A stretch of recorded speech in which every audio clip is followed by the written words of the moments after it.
Chapter 7. Dink, Josh, and Ruth Rose left Mavis at Ellie's diner, then headed for Dink's house. Dink made tuna sandwiches and lemonade. Ruth Rose brought a bag of potato chips and some raisin cookies from her house next door. They ate at the picnic table in Dink's backyard. Dink took a bite of his sandwich. After he swallowed, he said, "Let's go over what we know." He moved his lemonade glass to the middle of the table. "My glass is the airport," he said. "We know Wallace Wallace landed." "How do we know he did?" Josh asked. "The airport told me the plane landed, Josh." "And Maureen Higgins said she picked him up," Ruth Rose added. "Okay, so your glass is the airport," Josh said. "Keep going, Dink." Dink slid his sandwich plate over next to his glass. "My plate is Maureen's taxi." He put a cookie on the plate. "The cookie is Wallace Wallace getting into the taxi." Dink slid the plate over to the opened potato chip bag. "This bag is the hotel." He walked the Wallace Wallace cookie from the plate into the bag. Dink looked at Josh and Ruth Rose. But what happened to Wallace Wallace after he walked into the lobby? "I'll tell you what happened," Josh said. He lined up 4 cookies in a row. "This little cookie is Mr. Paskey. These 3 are Maureen, Mr. Linkletter, and Olivia Nugent." Josh looked up and waggled his eyebrows.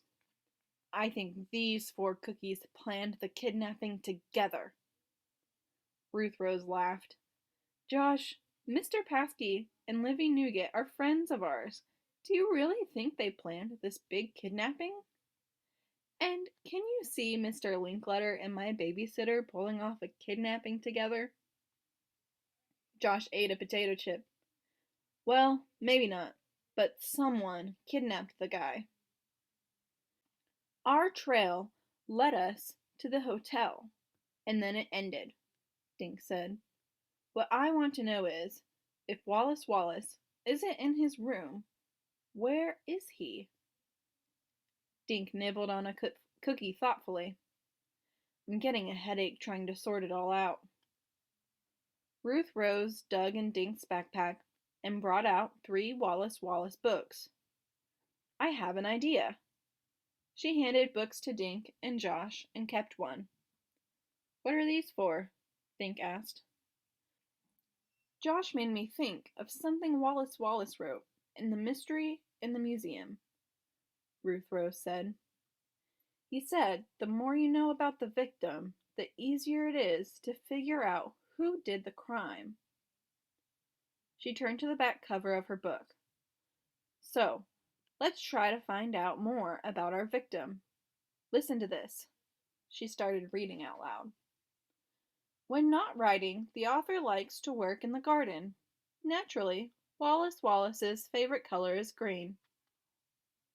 "Fine," said Josh, "but how does knowing his favorite color help us find him, Ruth Rose?" "I don't know, but maybe if we read more about him, we'll discover some clues," Ruth Rose said. "What does it say on the back of your book?" Josh flipped the book over and began reading. "Wallace Wallace lives in a castle called Moose Manor." He looked up. "We already knew he lived in a castle. I don't see any clues yet, you guys." Ruth Rose stared at Josh. "You know, something is bugging me, but I can't figure out what it is. Something someone said today, maybe." She shook her head. "Anyway, read yours, Dink." Dink read from the back cover of his book. "Wallace Wallace gives money from writing books to help preserve the wild animals that live in Maine." "Okay, he gives money away to save animals, lives in a castle, and grows a bunch of green stuff," Josh said, counting on his fingers. "Still no clues." Josh took another cookie. But I just thought of something. He began slowly munching on the cookie. Dink raised his eyebrows. Are you going to tell us, Josh? Well, I was thinking about room 302. Remember, someone signed the register right after Wallace Wallace checked into room 303? And the signature was all smudged? And then Olivia Nugent told us that room 302 had a Do Not Disturb sign on it.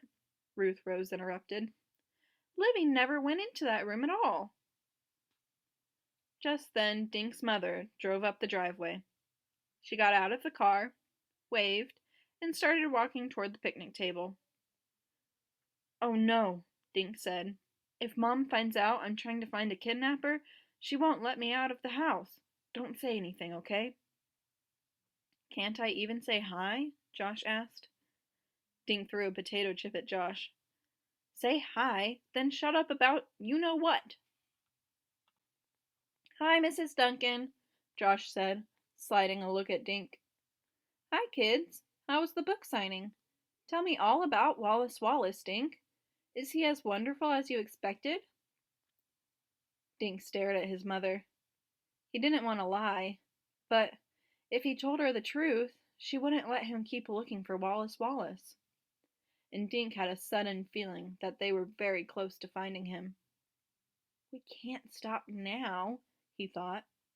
He looked at his mother and grinned stupidly. Dink, honey, why is your mouth open? He closed his mouth. Think, Dink, he ordered himself. Suddenly, Josh knocked over his lemonade glass. The sticky, cold liquid spilled into Dink's lap. Dink let out a yowl and jumped up. Gee, sorry, said Josh. Paper towels to the rescue. Dink's mother ran toward the house. Good thinking, Josh, Dink said, wiping at his wet jeans. But did you have to spill it on me? You had the whole yard. Josh grinned. Some people are never satisfied. I got you out of hot water, didn't I?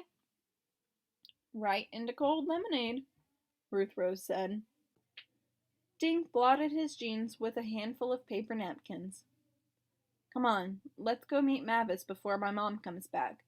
There's something weird happening on the third floor of the Shangri-La.